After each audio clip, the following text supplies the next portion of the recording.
Hello प्यारे मित्रों, नमस्कार। आपका स्वागत है। आज हम लोग एक्सरसाइज स्टार्ट करने वाले हैं 1.3 और जिनमें पहला क्वेश्चन क्या है, सिद्ध कीजिए कि √5 एक अपरिमेय संख्या है। ठीक है, तो देखिए बिल्कुल आप लोग घबराइए नहीं। हाँ, मैं मानता हूँ कि इस तरह क्वेश्चन में काफ़ी स्टूडेंट को प्रॉब्लम आती हैं, ठीक है, लेकिन अभी हम इसी टाइप का, जैसे √5 है तो अभी हम अपने मन से √2 ले लेंगे, √3 ले लेंगे, √7 ले लेंगे। ठीक है, तो आज का लेक्चर अगर आप लोग देख लेते हैं तो किसी भी तरह की प्रॉब्लम नहीं आएगी। बस गुजारिश ये है कि आपको 1, 2 बार, 3 बार, 4 बार, 5 बार प्रैक्टिस करना पड़ेगा। ठीक है, तो वीडियो शुरू से लेकर अंत तक देखिएगा, बिल्कुल वीडियो को स्किप मत करिएगा, बिल्कुल कंसंट्रेट होकर एक एक पॉइंट समझ। देखो पहला क्वेश्चन होता है थोड़ा कम समझ में आता है, ठीक है, क्योंकि काफ़ी मेथड होता है, लेकिन जब 2, 3, 4 क्वेश्चन इस टाइप का लगा लोगे, मेथड जान जाओगे कैसे कैसे करना है, तो आप कर ले जाओगे। सबसे आसान तरीका आपको बताने की कोशिश की जाएगी। ठीक है, चलें बिना देरी करते हुए स्टार्ट करते हैं। देखो पहला क्वेश्चन क्या है कि सिद्ध कीजिए कि √5 एक अपरिमेय संख्या। तो वेरी मोस्ट इम्पॉर्टेंट क्वेश्चन है, बोर्ड के एग्जाम में एक क्वेश्चन आता है इस तरह, वो भी 2 या 3 नंबर में एक क्वेश्चन जरूर मिलेगा आपको। चाहे कहेगा सिद्ध कीजिए कि √5 एक परिमेय संख्या है कि √2 एक परिमेय संख्या, क्या है आपको प्रूफ करना है, तो ये VIMP कर देते हैं। ठीक है, वेरी मोस्ट इम्पॉर्टेंट। अब देखो करेंगे क्या। पहली बात तो हम सभी लोग जानते हैं √5 एक अपरिमेय संख्या होते हैं, हमको प्रूफ करना है। तो ऐसा हम लोग करेंगे ना, जैसे होता नहीं है कि कोई क्वेश्चन आप करते चले जाओ, करते चले जाओ, करते चले जाओ और लास्ट में आपको पता लगे नहीं इस तरह नहीं, उसको इस तरह करना था। ऐसे इसमें भी हम जानबूझ के गलती करेंगे। इस वाले क्वेश्चन में हम लोग जानबूझ के गलती करेंगे और गलती करने के बाद फिर क्या करेंगे, उसको बता देंगे कि नहीं ऐसा नहीं, ऐसा होना था, बस हो गया प्रूफ।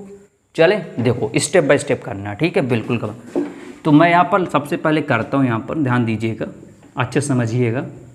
पहले इसको हम लोग मान लेंगे, माना √5 है, √5 एक यहाँ पर अपरिमेय है ना, हम लोग इसको परिमेय मान लेंगे। √5 एक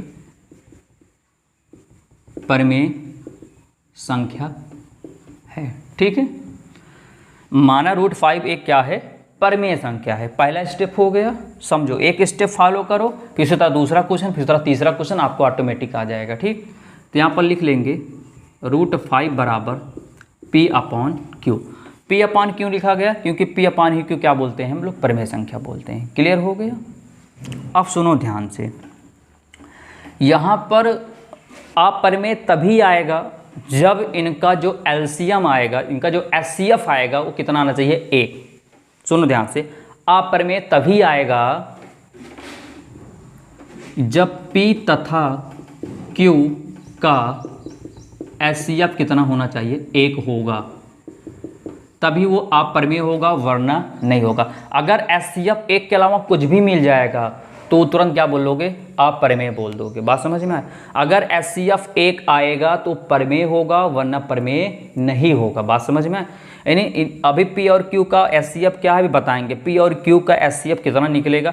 अगर P और Q का HCF अगर 1 नहीं आता है, 1 के अलावा और कुछ आ जाता है, तो वहाँ क्या बोल दोगे, वो हमारा अपरिमेय हो जाएगा। बात समझ में आया। क्लियर हो गया।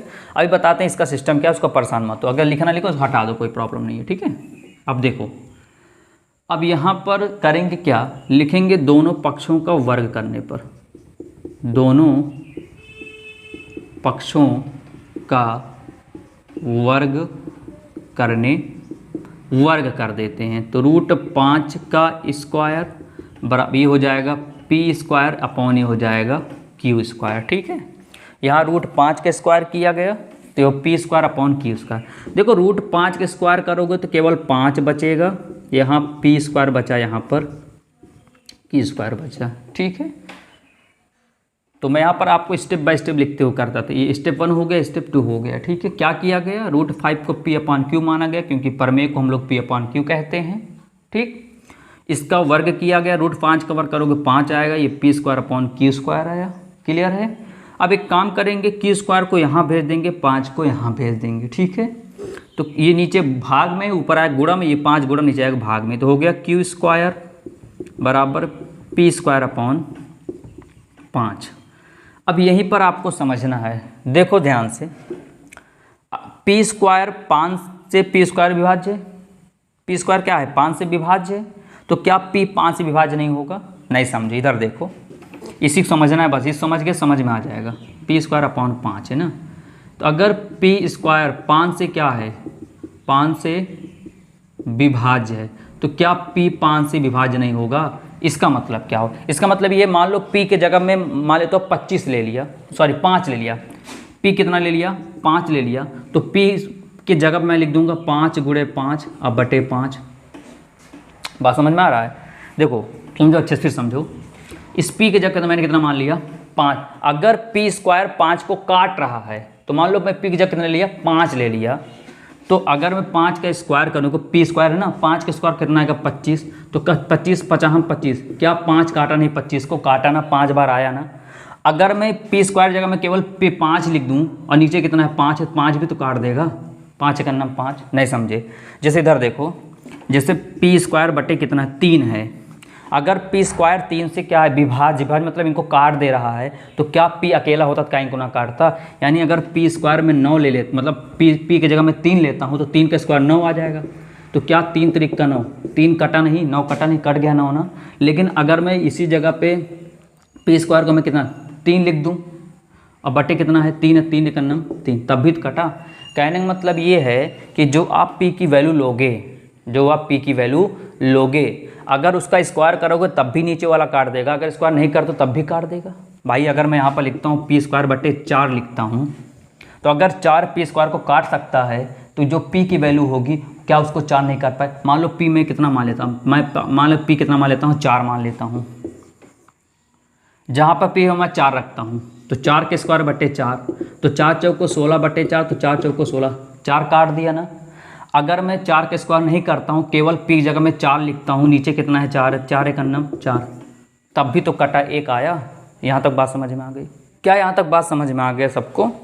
अब समझ गए ना? अगर पी स्क्वायर 5 से विभाज्य है, तो पी भी 5 से विभाज्य होगा। यानी पी की जगह मान लो मैं 5 लेता हूँ, तो 5 के स्क्वायर करो 25 आएगा, 25 भी 5 से कट जाएगा, और 5 भी क्या होगा 5 से कट जाएगा। तो ये कहानी समझ में आ गई आप लोगों को? ठीक है, चलो इसको रफ कर देते हैं, अब इसको अच्छे से समझते हैं। ठीक, तो यहाँ पर लिखते हैं क्या, पी स्क्वायर कामा क्या, पी स्क्वायर कामा 5 से क्या है 5 से विभाज्य है, तो पी कामा 5 से, पी भी क्या होगा 5 से विभाज्य होगा। ठीक है, तो अब एक काम करते हैं, p अपॉन 5, केवल p अपॉन 5 को, पी स्क्वायर अपॉन 5 नहीं, p अपॉन 5 को क्या मान लेते हैं यहाँ पर, इसको c मान लेते हैं। क्या मान लेते हैं? इसको c मान लेते हैं। तो p निकाल लो यहाँ से, तो हो जाएगा 5c। यहाँ तक बात समझ में आया? क्या किया गया देखो, एक बार प्रॉब्लम हो सकती है, लेकिन एक बार 2 बार समझोगे समझ में आ जाएगा। ठीक है, तो p अपॉन, इसको p स्क्वायर 5 नहीं, केवल p अपॉन 5 को क्या मान लेंगे c, तो 5 गुणम कहाँ आएगा इधर, भाग में इधर आएगा तो गुणा में हो जाएगा। ठीक है, यहाँ इसको बना ले समीकरण नंबर 1, इसको बना। ठीक है, अब एक काम करेंगे क्या, लिखेंगे p का मान समीकरण 1 में रखने पर, किसका मान, p का मान समीकरण 1 में रखने पर रख देते हैं। तो क्यू स्क्वायर बराबर, जहाँ पर p है वहाँ लिख देंगे 5c का स्क्वायर, 5c का होल स्क्वायर है ना, क्योंकि यहाँ p का होल स्क्वायर है, तो p का मान 5c निकला हुआ है, 5c का होल स्क्वायर अपॉन कितना है 5 है, तो q स्क्वायर बराबर हो गया 25, c स्क्वायर अपॉन हो गया 5, हो गया 5 ना। तो 5 से इनको काट देते हैं, कितना आया q square upon 5 c square आया। अब एक काम करते हैं, 5 इधर मल्टीप्लाई में है, तो इसको इधर भेज देते हैं, तो हो जाएगा c स्क्वायर बराबर क्या हो जाएगा q स्क्वायर, 5 गुणम कहाँ आया भाग में। देखो फिर वही कहानी आ गई, क्या कहानी आ गई, फिर से वही कहानी आ गई कि अगर q स्क्वायर किससे विभाज्य 5 से, तो q भी क्या होगा 5। देखो कहानी सेम वही आ गई ना, यहाँ पर आगे कहानी पूरी सब सेम। तो क्या लिखेंगे, q स्क्वायर कामा 5 से क्या है विभाज्य है, तो q भी 5 से विभाज्य होगा। फिर वही करेंगे, q अपॉन 5 को मान लेंगे d, तो यहाँ से q निकाल लो, तो 5 इधर भाग में चला जाएगा। देखो ये मिला, फिर से रिलैक्स होकर बिल्कुल ध्यान समझो, बहुत कठिन है, बहुत आसान है, टेंशन ना लो। क्या किया गया, माना √5 एक परमेश। देखो मैथ है प्रैक्टिस कम बाय प्रैक्टिस, एक अभ्यास से अभ्यास होता है, जितना आप लगाओ उतना आपको आएगा, ठीक है। √5 को p/q माना गया, इसका वर्ग किया गया तो √5 का वर्ग करोगे 5 आएगा, p² आया। अब q को इधर भेजा, 5 को इधर भेजा। अगर p² 5 से विभाज्य है तो p² भी 5 से विभाज्य है, तो p भी क्या होगा, 5 से विभाज्य होगा, मैंने अभी करके दिखाया था। तो p/5 को मान लिए c, तो 5 इधर गुणा में हो गया, p बराबर 5c आ गया। आप चाहो इसको बना लो समीकरण नंबर 2, ठीक है। अब जैसे p मिला है हमको, ऐसे q भी चाहिए, ठीक है। तो क्या करेंगे, p का मान कहाँ रख देंगे, q मिल जाएगा हमें, बताओ इसमें, बताओ जैसे p मिला है हमको, ऐसे q चाहिए, तो बताओ p का मान कहाँ रख दो, q मिल जाएगा। तो आप कहोगे सर यहाँ पर अगर इस वाले में रख देंगे तो हमको p का मान रख दें, q का मान निकल आएगा। तो क्या किए, जहाँ पर p था वहीं पर रख दिया 5c, लगा था स्क्वायर/5, 25/c²/5, 5 से काटा गया तो 25, 5c² है। फिर क्या करें, हमको केवल q² इसी तरह चाहिए, तो 5 गुणा में कहाँ आ गया, भाग में। जब q² 5 से विभाज्य होगा तो क्या q भी 5 भाज्य होगा, बिल्कुल होगा। फिर ऐसे q/5, q² नहीं, इसे q/5 को मान लिया d, तो q बराबर कितना हो गया 5, इसको मान लिया समीकरण नंबर 3, ठीक है। बात समझ में आया, क्लियर हो गया। अभी एक क्वेश्चन और चलते हैं, समझ में आएगा, परेशान नहीं होना। तो लिखेंगे क्या, समीकरण 2 व 3 से, समीकरण 2 व 3 से, तो लिख लेते हैं समीकरण 2, p बराबर 5c और q बराबर 5d। आप देखो इसमें उभयनिष्ठ कितना मिल रहा है, 5 मिल रहा है। अब मिलना कितना चाहिए था, 1 मिलना चाहिए था, ठीक है। तो यहाँ पर लिख देंगे p तथा q में उभयनिष्ठ 5 है, जो कि हमारी अवधारणा के अनुसार क्या है, गलत है। होना कितना चाहिए, 1। अब बात समझ में आया, जो अभी स्टार्टिंग लिखा था p और q का HCF कितना होना चाहिए, 1 होना चाहिए। जबकि आ कितना गया, देखो 5 कॉमन मिल रहा है ना, उभयनिष्ठ मतलब क्या होता है, जो दोनों में 5 मिले। तो p तथा q में उभयनिष्ठ 5 है, अतः हमारी अवधारणा के अनुसार क्या है, अनुसार गलत है, ठीक है। बस इतना लिख दोगे, क्यों, कि p तथा q में उभयनिष्ठ 5 है, तो हमारी अवधारणा के अनुसार गलत। हमारी अवधारणा क्या कहती है कि इनका जो HCF है वो कितना आना चाहिए, 1 आना चाहिए, लेकिन 1 नहीं आ रहा, 5 आ रहा है। तो अतः √5 एक अपरिमेय संख्या है, ठीक है। बस प्रूफ हो गया छोटा सा। तो एक बार इसको स्क्रीनशॉट ले लीजिए, इसको देख लीजिए अच्छे से। अभी मैं √5 हो गया ना, मैं √3 लेकर चलता हूँ, आपको समझाता हूँ, समझ में आ जाए जैसे किए। बस ध्यान नहीं रखना, यहाँ तक करना है। अब आप खुद दिमाग लगाओ, p का मान निकला, p का मान कहाँ रख देंगे, q का मान निकल आएगा। p का मान अगर मैं यहाँ पर रख देता हूँ, किसका मान निकल आएगा, q का मान निकल आएगा। तो ये हल कर लेते हैं। बस ध्यान रखना, इसमें p/5 को माना गया c, इसमें q/5 को मान लोगे d। क्लियर हो गया। तो इसको एक बार नोट कर लीजिए। हम लोग बात करते हैं नेक्स्ट, यानी √3 की बात करते हैं। चलें, इसको आप नोट कर लिए होंगे, इसको हम मिटाते हैं यहाँ से। अब बात करते हैं किसका, यहाँ पर √3 की बात करते हैं, ठीक है। चलो, बिल्कुल घबराइए नहीं, एकदम निश्चिंत रहिए। देखो ज़्यादा बड़ी अवधारणा नहीं लिखा जाता, बात समझ में आ रहा है। ज़्यादा अवधारणा नहीं लिखा जाता कि ये हुआ वो हुआ, बस लिख दो कि हमारी अवधारणा के अनुसार गलत है, बस काम खत्म हो गया। हमने माना था परमेय, लेकिन आ गया अपरमेय, बस क्लियर हो गया, ठीक है। तो वही चीज़ें। तो यहाँ पर कितना है, 3 है। तो यहाँ पर मान लेते हैं √3 एक अपरमेय संख्या को मार्कर चेंज कर देते हैं, ठीक है। चलो, तो यहाँ पर लिखेंगे √3 बराबर p/q कर दिए। पहले स्टेप यही किए थे। दूसरा स्टेप क्या किया बताओ, इनका वर्ग कर दिए थे। तो इनका वर्ग कर दो, √3 का स्क्वायर, इनका वर्ग करोगे तो p² और क्या आ जाएगा, q²। √3 का स्क्वायर करोगे, √3 का 3 बचेगा, ये p²/q²। अब क्या किए थे, 3 को नीचे भेजे तो q² को ऊपर भेजे थे। तो q² बराबर p²/3, इसको समीकरण 1 बना लिए थे, यही किए थे। अब बताओ फिर से मिला ना, अगर p² 3 से कॉमा 3 से क्या है, विभाज्य है, तो p भी क्या होगा, 3 से विभाज्य होगा। भाई अगर मैं 3 p बराबर 3 मान लेता हूँ तो 3 का स्क्वायर का 9 आएगा, जो कि 3 से कट जाएगा। अगर स्क्वायर नहीं करता 3 लिखता हूँ तभी तो कट जाएगा 3 से। तो यहाँ पर क्या मान लोगे, p/3 को क्या मान लोगे, इसको मान लोगे c। तो बताओ p निकाल लो यहाँ से, तो हो जाएगा 3c। इसको बना लो समीकरण नंबर 2। देखो यहाँ तक किए हुए थे ना। अब p का मान कहाँ रख के q का मान निकला है, समीकरण नंबर 1 में रख देते हैं। देखो लगाना पड़ता है तभी आता है ना। तो लिखेंगे p का मान समीकरण 1 में रख के लगा देते हैं। तो q² बराबर p का मान कितना है 3c है, तो 3c का स्क्वायर अपॉन नीचे कितना है 3 है, तो q², 3 त्रिक का 9, c² बटे 3, 3 से काट दो तो 3 त्रिक का 9 आ गया। तो q² बराबर 3c²। अब एक काम करेंगे, c² निकाल लेंगे यहाँ से, तो 3 गुणा में कहाँ आएगा, भाग में, तो आ गया q² अपॉन 3 बराबर c²। अब बताओ फिर वही कहानी आ गई क्या, अगर q² 3 से क्या है, 3 से विभाज्य है तो q भी 3 से क्या होगा, 3 से विभाज्य होगा। क्लियर है। अब बताओ q/3 को क्या मान लेंगे, d, क्या मान लेंगे, d मान लेंगे। तो q बराबर कितना आ जाएगा 3d। देखो आ गया ना सेम। तो इसको 1 2 माना, इसको कितना मान लेंगे 3 मान लेंगे। ठीक है। तो लिखेंगे क्या, यहाँ पर लिखेंगे क्या, समीकरण 2 व 3 से।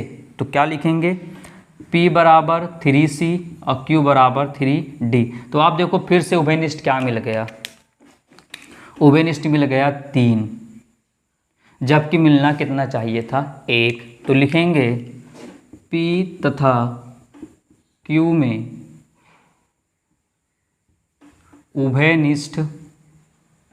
उभयनिष्ठ गुणनखंड कितना है 3 है, जो